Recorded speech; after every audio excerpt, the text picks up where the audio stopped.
সম্মানিত শ্রোতাবিন্দু, এখন আমরা মেনিয়াং পাড়ায় রাত্রি যাপন করে থানকোয়াইন ঝর্ণার উদ্দেশ্যে রেডি হচ্ছি।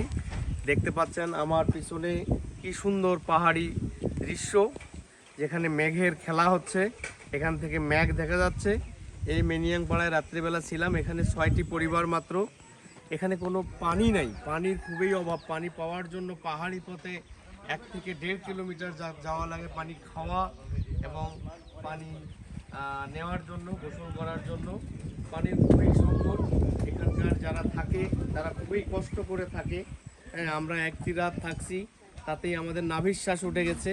যাক, আমরা 11 জন মিলে হাসি তামাশার মধ্যেই ছিলাম বলে থাকতে পেরেছি। আমরা এখন থানকোয়াইন ঝর্ণার উদ্দেশ্যে দুসরি বাজার অভিমুখে পাহাড় থেকে নিচের দিকে চলে যাচ্ছি। Good bye.